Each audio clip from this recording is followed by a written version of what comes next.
नमस्कार, आप देख रहे हैं अपना बिहार। आपके साथ मैं हूं अलीम अतहर। बुलेटिन में खबरों की शुरुआत करते हैं। बक्सर में किसानों पर लाठीचार्ज के मामले में बीजेपी ने नीतीश कुमार पर बड़ा हमला बोला है। केंद्रीय मंत्री और बक्सर से सांसद अश्विनी चौबे ने बक्सर की घटना को अलोकतांत्रिक और निंदनीय बताया है। अश्विनी चौबे ने कहा कि बिहार में जंगल राज है और नीतीश कुमार धृतराष्ट्र की तरह काम कर रहे हैं। बिहार की बात करें सर, वहां पर हमने देखा कि छात्रों पर भी बिहार सरकार के द्वारा कई बार लाठीचार्ज की घटना हुई थी। अब इस तरह से किसानों पर इस तरह से लाठीचार्ज की घटना हुई है। देखो, छात्र और बेरोजगार रोजगार मांगते हैं तो उस पर लाठी बरसाते हो, किसान जमीन का मुआवजा मांगते हैं तो किसानों पर लाठी बरसाते हो। ये जंगल राज नहीं तो क्या है? सड़क पर आम सड़क पर देखते हैं कि महिलाओं का हाथ काटा जाता है गुंडों के द्वारा। घर के अंदर गुंडे घुस करके माँ बहनों की इज्जत लूटती है और उसका विरोध करने पर पेट्रोल छींट के जला दिया जाता है। ये बिहार के अंदर गुंडेगर्दी हुए और आज नीतीश कुमार धृतराष्ट्र कुमार बन करके जगह जगह और कहते हैं हम समाधान यात्रा पर निकले। वो समाधान नहीं, वो विध्वंस यात्रा पर निकले। वो पूरे बिहार का जनाजा निकाल देंगे, उसके बाद बोलोगे क्या? लाठियां चल रही है, गोलियां बरसा रहे हो, गुंडागर्दी बढ़ी है, अब पुलिस के तांडव नृत्य बढ़ते हैं। तो ये कौन सा राज है? जंगल राज नहीं है तो क्या है? ये जंगल राज में बिहार परिणत हो गया है और बिहार को जो बिहार के मुखिया हैं वो शांत धृतराष्ट्र कुमार बने हुए। ठीक है, बहुत धन्यवाद। कैप्टन अप्पू पाठक के साथ विनीत कुमार, न्यूज 18। दरअसल बक्सर में जमीन मुआवजे को लेकर बवाल नहीं थम रहा है। चौसा पावर प्लांट पर ग्रामीणों ने हमला कर दिया।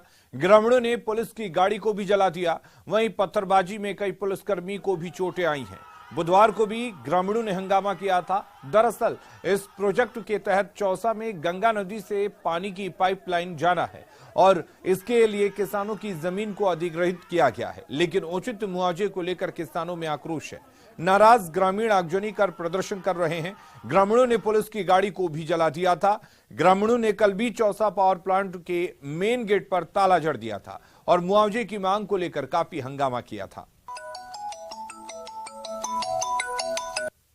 और प्लांट में भी तोड़फोड़ किया है, सड़कों पे भी तोड़फोड़ कर रहे हैं। कंट्रोल करने की कोशिश की जा रही है। ठीक है, जल्दी नियंत्रण में आ जाएगा। सर, वज्रवाहन को भी फूंक दिया गया, पता चल रहा है कुछ राउंड गोलियां भी चलाई गई है, क्या इसमें सर? इतनी जानकारी नहीं है। पुलिस कंट्रोल करने की कोशिश कर रही है, जल्दी हम लोग कंट्रोल कर देंगे। तो ये परिस्थितियाँ कितने दिनों में कंट्रोल हो जानी चाहिए? हम लोग शीघ्र कंट्रोल करने की कोशिश कर रहे हैं। दरअसल बक्सर में पुलिस की बर्बरता का एक वीडियो वायरल हो रहा है। वीडियो में साफ देखा जा सकता है कि पुलिस घर में घुसकर लोगों के साथ अभद्र व्यवहार कर रही है और मारपीट कर रही है। बक्सर के चौसा में बन रहे पावर प्लांट में जमीन मुआवजे को लेकर किसानों और पावर प्रोजेक्ट प्रशासन के बीच मुआवजे को लेकर मामला फंसा हुआ है। कल किसानों ने मुआवजे को लेकर पावर प्रोजेक्ट के मेन गेट पर तालाबंदी की थी और जमीन अधिग्रहण के उचित मुआवजे की मांग कर रहे थे। बताया जा रहा है कि पुलिस रात में किसानों के घर गई और उनके साथ बर्बर व्यवहार किया। बक्सर एसपी ने बताया कि वायरल वीडियो की जांच की जा रही है।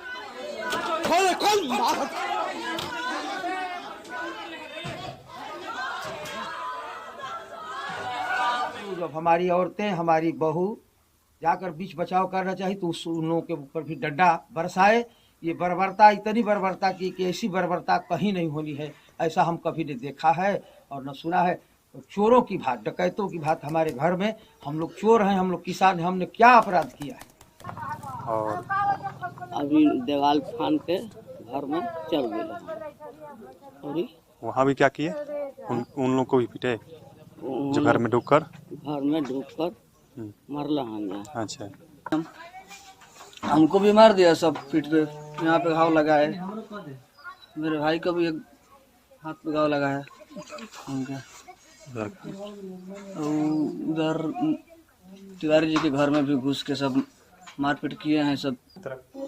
ऊपर से आके और गेट ये बीच वाला तोड़ दिया और तोड़ने के बाद सीधा अंदर गए।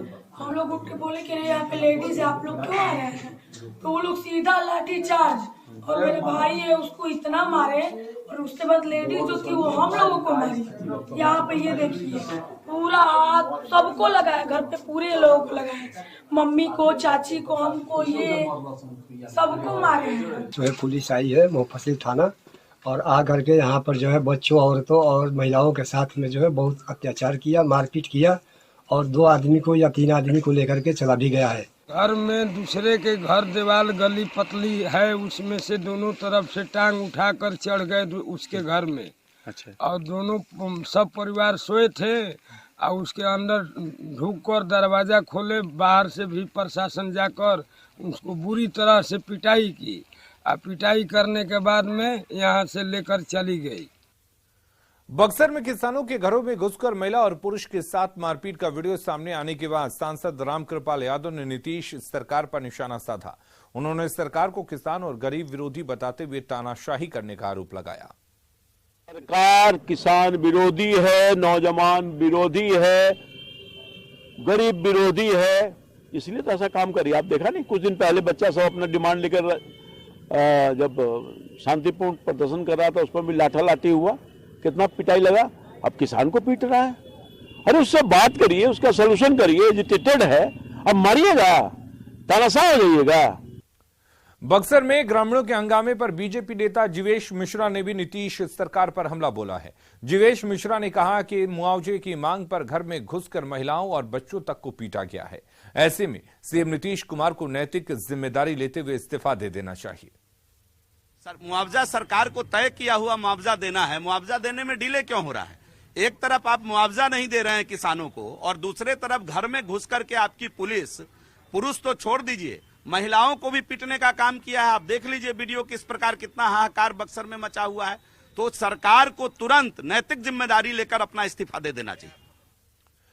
बिहार में जातिगत जनगणना के खिलाफ दाखिल याचिका पर सुप्रीम कोर्ट सुनवाई को तैयार हो गया है। बिहार में 7 जनवरी को शुरू हुई जातिगत जनगणना को सुप्रीम कोर्ट में चुनौती दी गई है, जिस पर सुप्रीम कोर्ट 20 जनवरी को सुनवाई करेगा। याचिकाकर्ता अखिलेश कुमार ने इस तरह से जातीय जनगणना को संविधान की मूल भावना के खिलाफ होने की दलील दी है और राज्य सरकार से जातीय जनगणना को लेकर जारी की गई नोटिफिकेशन को ही रद्द करने की मांग की है। जातीय जनगणना को लेकर बिहार सरकार ने 6 जून 2022 को एक नोटिफिकेशन जारी किया गया था, जिसके आधार पर बिहार में जातिगत जनगणना हो रही है।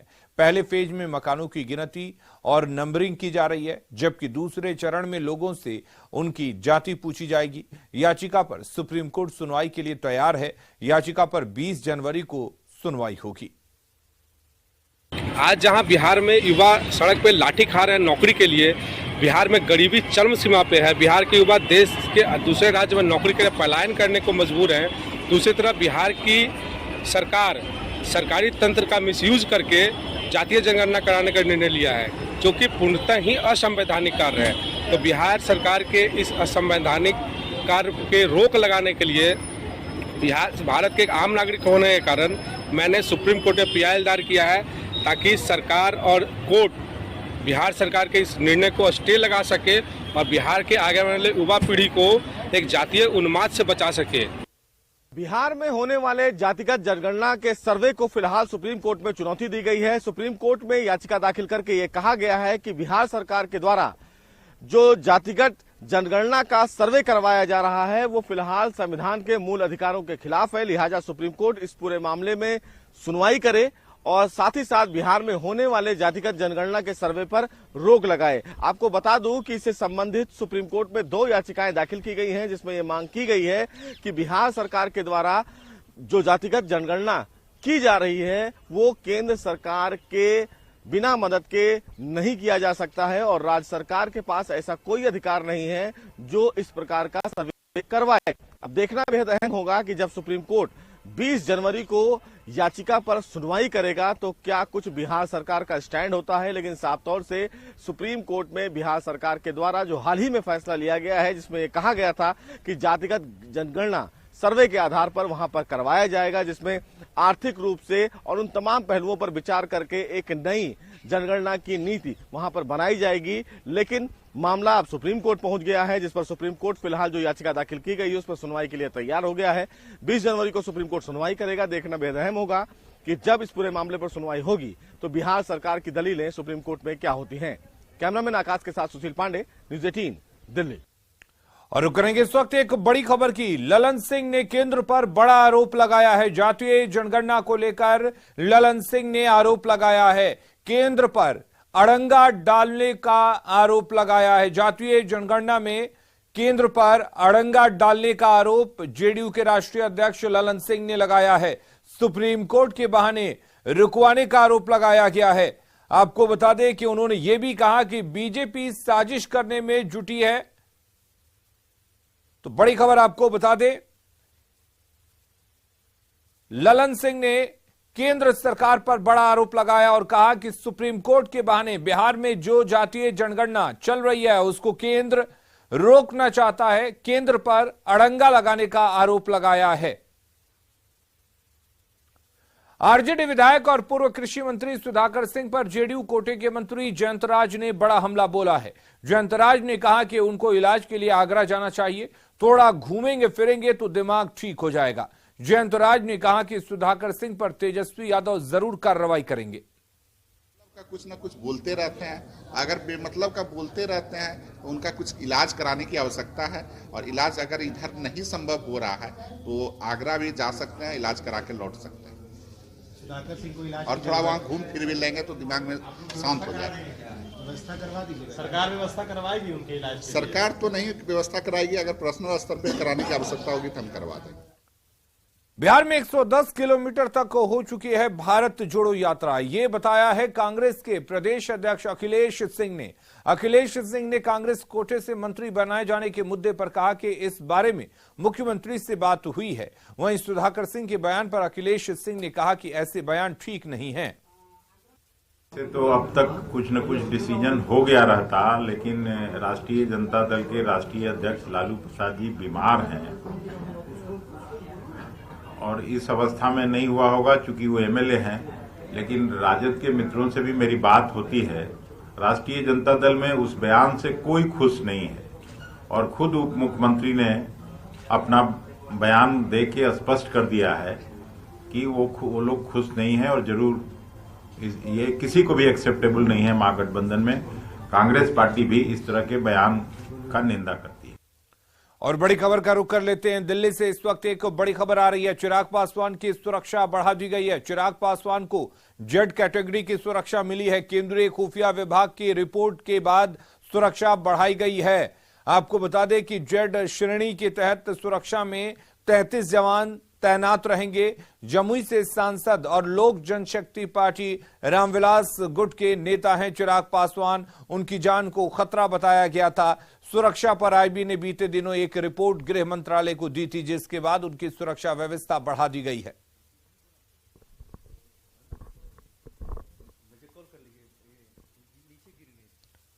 समस्तीपुर समाहरणालय परिसर में ब्रांडेड अंग्रेजी शराब की खाली बोतल मिलने के बाद से प्रशासनिक महकमे में हड़कंप मचा हुआ है। उत्पाद एवं मद्य निषेध विभाग की टीम ने परिसर में मिली खाली बोतल की तलाशी ली और उन्हें हटाया भी। मामला सामने आने के बाद उत्पाद अधीक्षक ने कार्रवाई की बात कही है, लेकिन अभी भी समाहरणालय के आपदा प्रबंधन कार्यालय के पीछे शराब के रैपर और खाली बोतल पड़े हुए हैं। समाहरणालय परिसर से जानकारी दे रहे हैं संवाददाता मुकेश कुमार। शराबबंदी वाले इस बिहार प्रदेश में एक बार फिर शराबबंदी की पोल खुली है, वह भी जहां सरकार के तमाम बड़े मुलाजिम बैठते हैं। ये समस्तीपुर का कलेक्ट्रेट परिसर है और आपदा विभाग का पीछे का हिस्सा है, जहां पर हम आपको तस्वीर दिखाना चाहेंगे। अभी भी सफाई के बावजूद शराब की बोतल यहां पर पड़े हुए हैं और इसी गली में वो तमाम जो बीच का हिस्सा है शराब के बोतल पड़े थे और अभी भी कई रैपर इस परिसर में पड़े हुए हैं। हम वो आपको दिखाने की कोशिश कर रहे हैं। जो दावे सरकार की तरफ से किए जाते हैं, उन दावों की हवा समस्तीपुर में निकल रही है और ये वो ब्रांडेड शराब के बोतल हैं, उसके डब्बे हैं जो अभी भी यहाँ पे फेंके पड़े हुए हैं। हालांकि यहाँ पे पुलिस महकमे में खबर आने के बाद हड़कंप मचा था, सफाई किया गया, लेकिन अभी भी काफ़ी कुछ इस जगह पर पड़े हुए हैं। और सबसे बड़ी बात है कि इस जगह पर तमाम वो बड़े अधिकारी बैठते हैं जिनके ऊपर शराबबंदी को सफल बनाने का जिम्मा सौंपा गया है। बावजूद इसके इस कलेक्ट्रेट परिसर में बाहरी मात्रा में शराब के खाली बोतल मिले हैं, वो जो अपने आप में बड़ा सवाल है। हालांकि अब कार्रवाई की बात उत्पाद अधीक्षक के द्वारा इसमें की गई है। अब देखने वाली बात होगी कि इसमें क्या कुछ आगे कार्रवाई की जाती है। Mukesh Kumar, news 18 network, Samastipur. और न्यूज 18 सवाल पूछता है कि आखिर जब बिहार में शराबबंदी है तो कैसे यहां पर शराब की बोतलें मिली हैं। बड़ा सवाल ये भी है कि शराब की बोतल आखिर समरणालय तक कैसे पहुंची। अगर एक जिला के कलेक्ट्रेट तक शराब की बोतल पहुंच रही है तो ये अपने आप में बड़ी बात है। और क्या यही है जिला प्रशासन की मुस्तैदी जिसके दावे जिला प्रशासन करता है।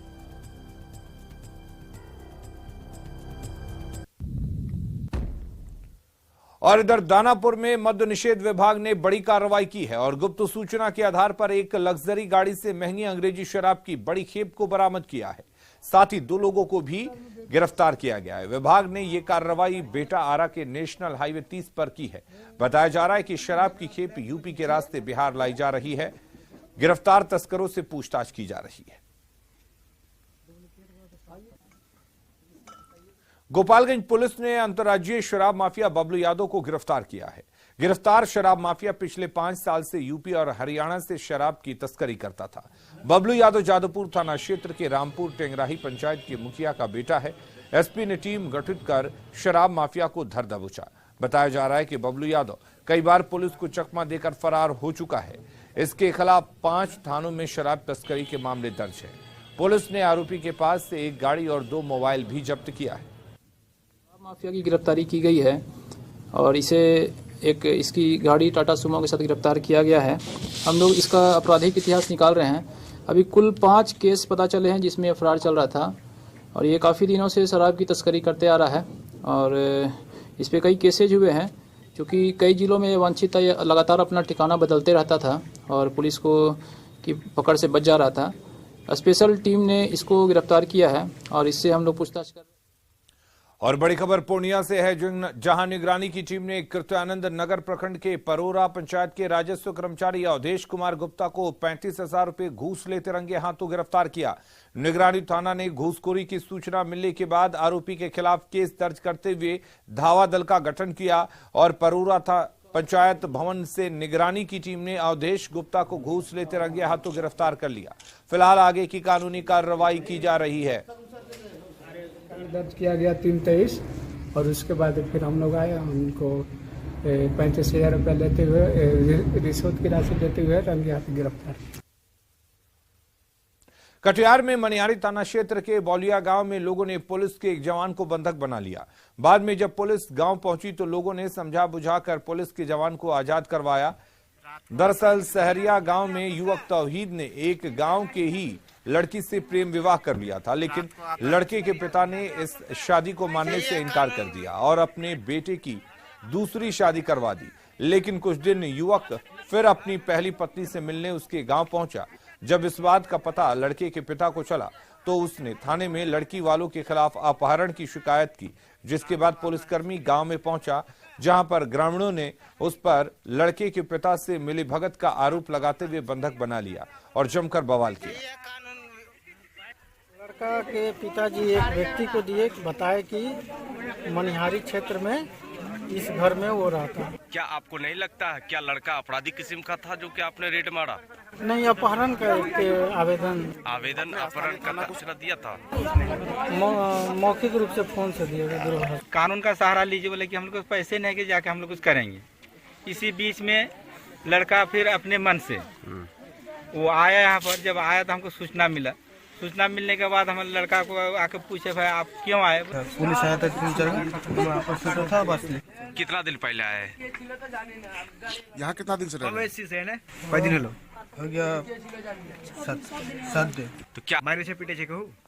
अभी तक आया था 2-3 लड़का था, बस खाने मार दिया था।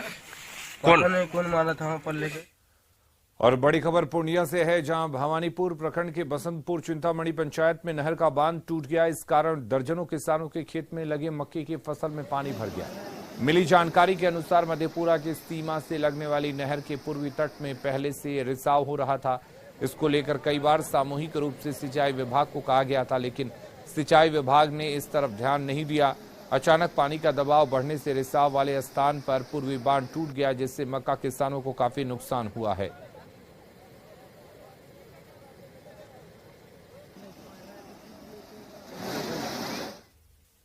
मुजफ्फरपुर में जाम की समस्या को देखते हुए अतिक्रमण हटाओ अभियान चलाया गया। शहर के सबसे व्यस्ततम बाजार मोती झील में अतिक्रमण को लेकर बुलडोजर चलाया गया और फ्लाईओवर के नीचे की दुकानों को हटाया गया ताकि वहां पर पार्किंग की व्यवस्था हो सके।